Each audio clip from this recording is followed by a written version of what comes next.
Hi friends, வணக்கம் and welcome back to SmileySamayal channel. நாம lunch box special தான் பார்க்க போறோம். Fried rice with paneer 65.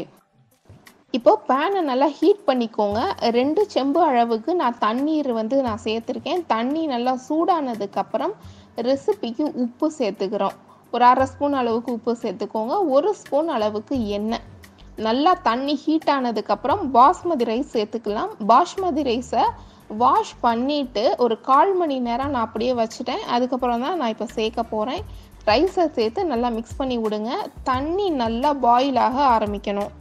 நம்ம போட்ட பாஸ்மதி ரைஸ் 90% வேகணும். நம்ம இந்த தண்ணியிலையே எண்ணெய் ஊற்றுறோம் அப்படின்னா பாஸ்மதி ரைஸ் ஒன்றோட ஒன்று ஒட்டாமல் இருக்கணும். அதே மாதிரி பாஸ்மதி ரைஸை ஒரு 1/4 மணி நேரம் ஊற வச்சிங்கன்னா நல்லா நீளமாக நல்லாயிருக்கும்.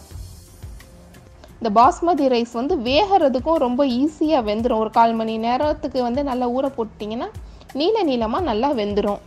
இந்த ரைஸை நல்லா வடிச்சிட்டு ஆற வச்சு தனியாக எடுத்து வச்சுக்கோங்க. நீங்கள் சில்ட்ரன்ஸ்க்கு ஸ்கூலுக்கு இது பண்ண போகிறீங்க அப்படின்னா பாஸ்மதி ரைஸை ரெடி பண்ணி வச்சுக்கிட்டிங்கன்னா காய் மட்டும் வதக்கி மிக்ஸ் பண்ணுறதுக்கு ரொம்பவே ஈஸியாக இருக்கும். நான் பேனை ஹீட் பண்ணியிருக்கிறேன். 2 ஸ்பூன் அளவுக்கு எண்ணெய் சேர்த்துக்கிறேன். எண்ணெய் நல்லா ஹீட் ஆனதுக்கப்புறம் வெங்காயம் சேர்த்துக்கிறேன். வெங்காயம் போட்டு நல்லா வதக்கி விட்டுக்கோங்க. அதாவது மித்த ரெசிபி மாதிரி வெங்காயமோ காயோ ரொம்ப நேரம்லாம் அது வேக வேண்டிய தேவை கிடையாது. கொஞ்சம் ஹாஃப் பாயிலாக இருந்தால் தான் சாப்பிட்றதுக்கு நல்லாயிருக்கும். வெங்காயம் ஓரளவுக்கு வதங்கிருச்சு. இப்போது கேரட்டை கட் பண்ணி வச்சுருக்கிறோம். அதையும் சேர்த்து நல்லா வதக்கிக்கோங்க. பீன்ஸ், அதாவது முருகு பீன்ஸ்னு சொல்லுவாங்கள்ல, அதை போட்டு நல்லா வதக்கிக்கோங்க. அதே மாதிரி கேபேஜும் நான் இது கூட சேர்த்துக்கிறேன். உங்களுக்கு வேணும் அப்படின்னா குடமிளகாவும் இது கூட சேர்த்துக்கலாம். டேஸ்ட்டு நல்லாயிருக்கும். உங்களுக்கு என்ன கலர் குடமிளகா வேணுமோ அதையும் சேர்த்து நல்லா வதக்கிக்கோங்க.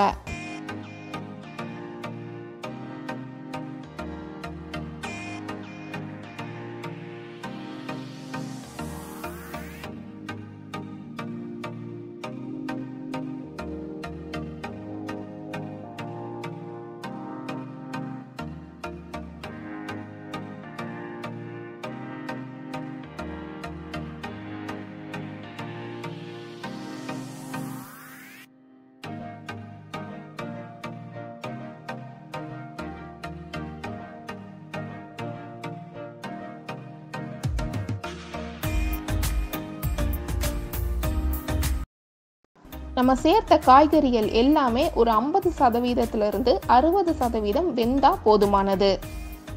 இந்த ரெசிப்பியில் நான் சில்லி சாஸோ இல்லாட்டி சோயா சாஸோ சேர்க்கலை. ஏன்னா சின்ன குழந்தைங்களுக்கு கொடுக்கறதுனால நான் சேர்க்கலை. ஆனால் இந்த ரெண்டுமே கண்டிப்பாக சேர்க்கணும். அதாவது சில்லி சாஸ் ஒரு 2 ஸ்பூன் அளவுக்கு எடுத்துக்கோங்க. சோயா சாஸ் 1 ஸ்பூனோ 2 ஸ்பூன் அளவுக்கு சேர்த்து நல்லா மிக்ஸ் பண்ணிக்கோங்க. இந்த ரெசிபிக்கு தேவையான சால்ட்டும் அப்புறம் மிளகுத்தூளும் சேர்த்து நல்லா வதக்கிக்கோங்க. வதக்கிட்டு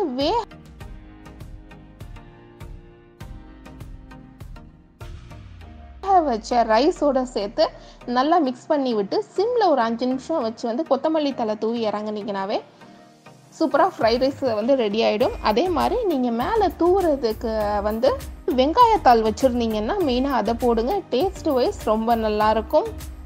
இப்போ பன்னீர் 65க்கு தேவையான பொருட்கள் பார்த்துடலாம். Paneer, chicken 65 masala, lemon juice, cornflour மாவு, இஞ்சி பூண்டு விழுது, ரெசிபிக்கு தேவையான உப்பு.